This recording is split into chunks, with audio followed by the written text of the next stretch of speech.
Olá, sou Luzaneri Cruz, médica endocrinologista, e esse é o Médicos em 3D.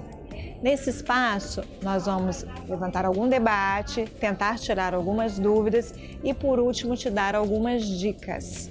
Hoje, meu convidado é o Dr. Adriano Batistuta. Tudo bem, Adriano? E aí, Luza, tudo bom? Adriano é médico, cirurgião plástico. Que tema maravilhoso, né, Adriano? Cirurgia plástica, toda mulher ama esse tema, Adriano.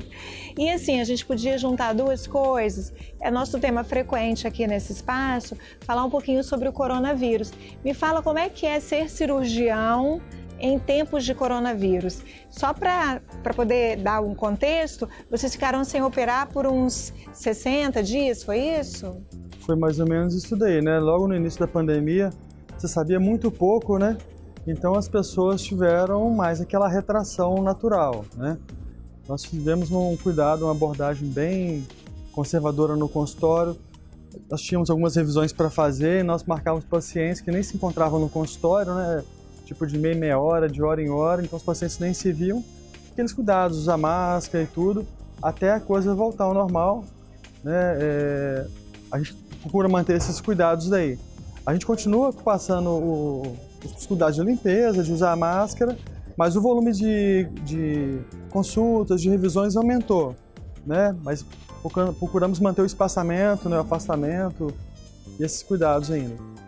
E tem algum protocolo agora? Porque vocês voltaram a operar com força total, não é isso? Aliás, com força mais que total, né?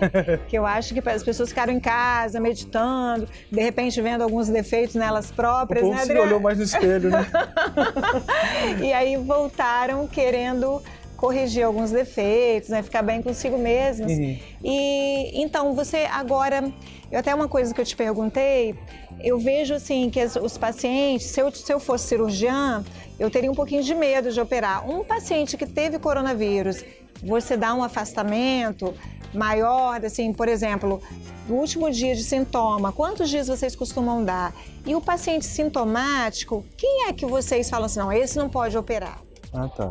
Bom, para poder operar, né, a pessoa que teve um quadro leve, né, e a gente solicita o PCR e o IgG, que são exames, né, apropriados.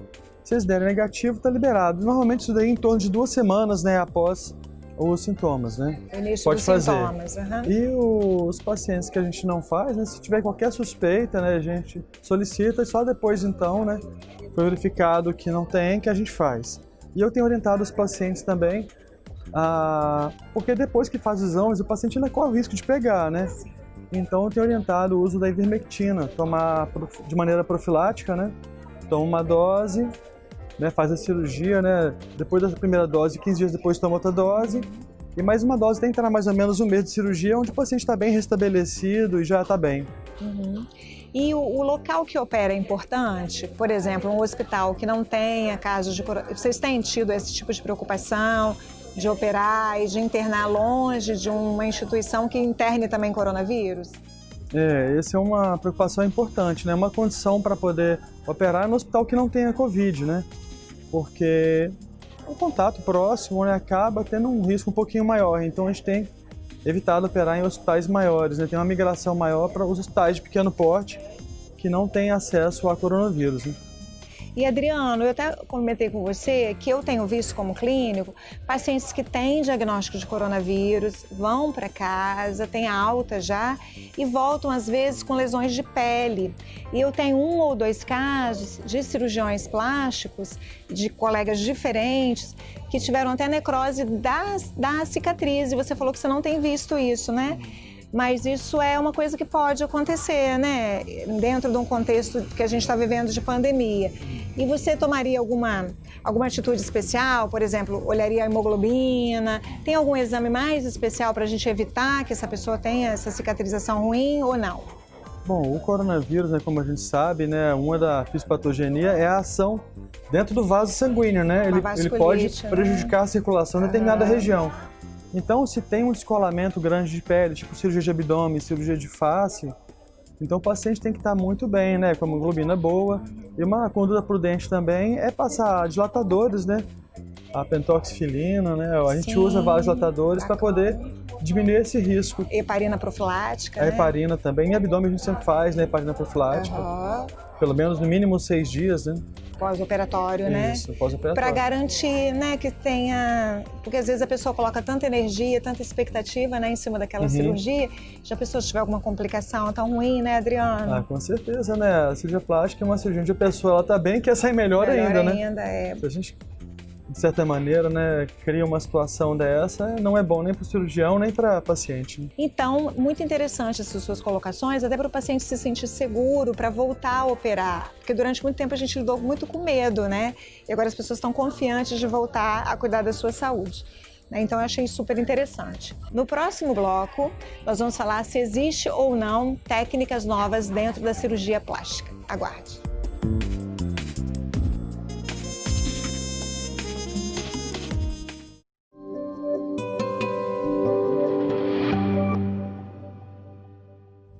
Estamos de volta com Médicos em 3D, debates, dúvidas e dicas. E nosso convidado de hoje é o Dr. Adriano Batistuta, falando sobre cirurgia plástica. E aí, Adriano, o que tem de novo dentro da cirurgia plástica? Tem alguma coisa nova ou a gente já domina todos os conceitos dentro da cirurgia? Me parece uma especialidade dinâmica, né? Ah, sem dúvida, né? Inclusive porque as pessoas às vezes até renomeiam determinadas técnicas, né? E dão uma roupagem diferente, né? Há um tempo atrás a gente muito falava em bioplastia, né? Aí colocavam o PMMA, que é um acrílico na face, hoje em dia não se faz muito mais. Isso complicou um pouquinho, não foi, Adriano? Aí hoje em dia se fala muito em harmonização facial, mas é uma coisa que já se fazia há muito tempo, né? O cirurgião plástico sempre, no complemento da cirurgia ou como procedimento primário, ele faz um preenchimento num sulco, aumenta um lábio, né? É um botox, são complementos que mudam o rosto, né? E mudou o nome, né? De preenchimento e botox para harmonização facial. E a lipoaspiração também, ela está passando por isso daí, né? Já tiveram várias técnicas, né? Em cima da lipoaspiração ultrassônica, lipoaspiração a laser, a tradicional vibrolipo.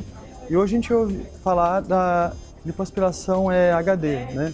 Onde se procura se fazer os sulcos naturais, né, do abdômen para trazer como se fosse um aspecto mais atlético, né, no abdômen. Bem atraente mesmo.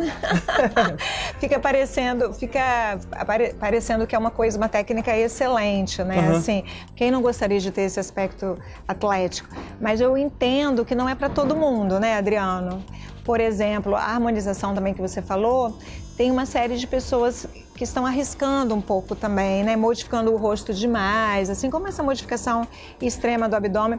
Eu sempre falo assim, que às vezes eu vou na praia e o abdômen da pessoa parece que tem uma idade e a pessoa parece que tem 30 anos a mais do que o abdômen. O que você acha disso? Isso não é harmonização? Não devia ser mais harmônico, às vezes uma técnica mais suave? Ou isso é coisa da minha cabeça? O que você acha? Eu penso que o bom é inimigo do ótimo, né? Às vezes a pessoa ela força para ficar tão bom que realmente perde a sintonia com o restante do corpo, né?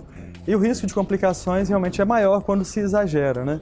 E a gente tem que lembrar sempre, por exemplo, o abdômen, ele tem diversas camadas, né? Se a gente quiser tratar, por exemplo, só a camada subcutânea, tecido gorduroso, trabalhando os sulcos, reduzindo, sem esquecer de trabalhar a musculatura, né? Firmar o abdômen, o resultado, é mais difícil de conseguir um resultado esperado.